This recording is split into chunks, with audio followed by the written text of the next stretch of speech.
بسم اللہ الرحمن الرحیم۔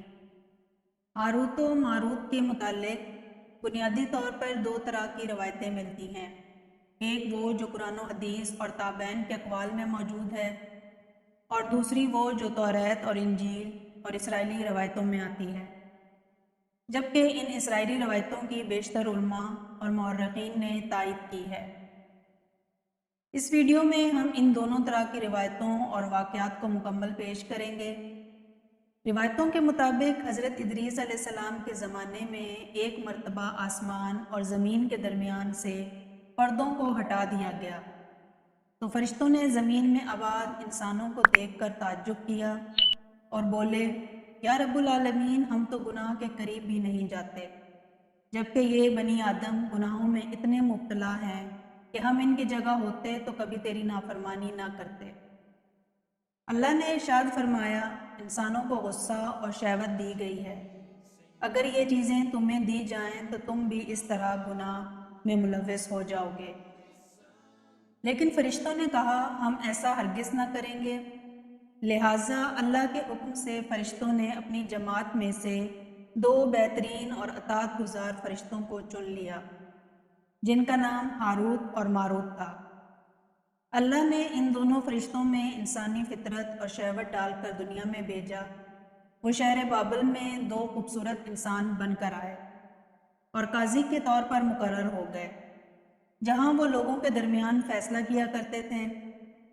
ایک دن ان کے پاس ایک عورت اپنا مقدمہ لے کر آئی اور کہا کہ اس کا شوہر اسے بہت پریشان کرتا ہے۔ ہاروت اور ماروت نے جب اس عورت کو دیکھا تو وہ اس کی خوبصورتی اور حسن سے مرعوب ہو گئے اور اس پر عاشق ہو گئے۔ انہوں نے اس عورت سے زنا کی خواہش کی تو عورت نے ان سے کہا، تمہاری یہ خواہش میں تبھی پوری کروں گی جب تم بت کی پوجا کرو، شراب پیو یا میرے خامند کو قتل کر دو۔ ہاروت اور ماروت نے شراب نوشی کو چھوٹا گناہ سمجھ کر پی لیا اور نشے کی مستی میں دو اور کبیرہ گناہ کر بیٹھے۔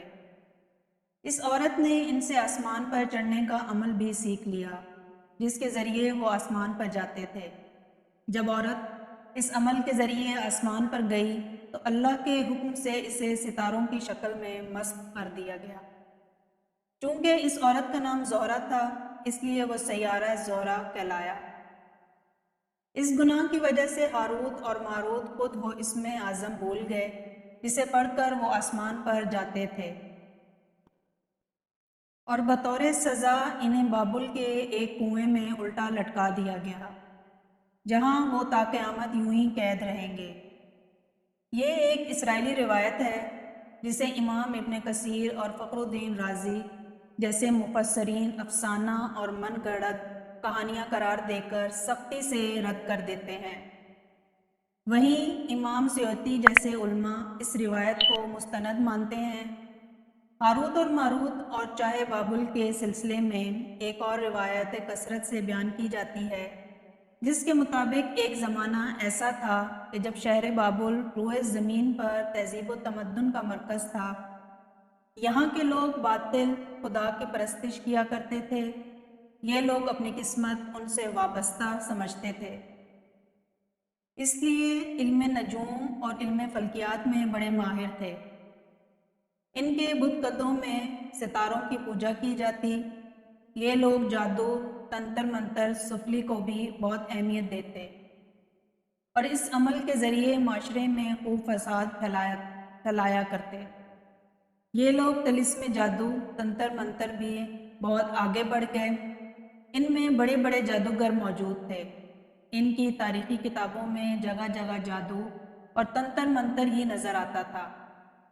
ان کا جادو دور دور تک مشہور تھا۔ مختصر یہ کہ اس شہر کا باشندہ ہونا ہی جادوگر ہونے کی علامت تھی۔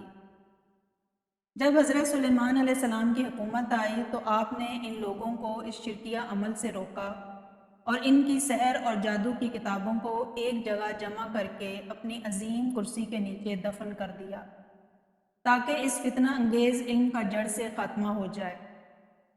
جب سلیمان علیہ السلام کی وفات ہوئی تو شیطان نے ان کتابوں کو دوبارہ کھود کر نکالا اور لوگوں کو کہا کہ سلیمان علیہ السلام پیغمبر نہیں تھا، بلکہ ان کتابوں کے ذریعے حکومت کیا کرتا تھا، لہٰذا ہوا میں اڑنا، جنات پر قابو اور سلیمان علیہ السلام کی غیر معمولی معجزات دراصل جادو اور سفلی کا عمل تھا۔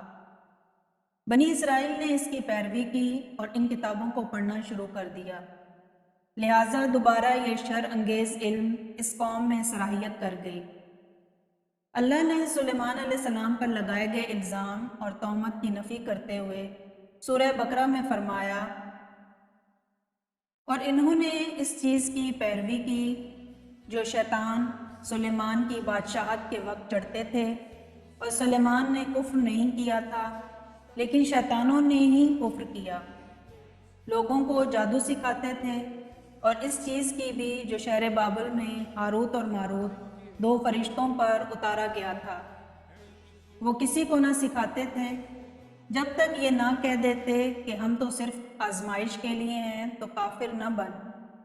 لہٰذا جب یہ سحر کا علم بابل میں عام ہو گیا اور لوگوں کی تکلیف اور پریشانی کا باعث بن گیا، تو اللہ نے دو فرشتوں کو انسانی صورت میں معمور کیا کہ وہ جادو کے عوامل اور ایسے باطل کرنے کا طریقہ لوگوں کو سکھائیں تاکہ وہ جادوگروں کے فساد اور شر سے محفوظ رہ سکیں۔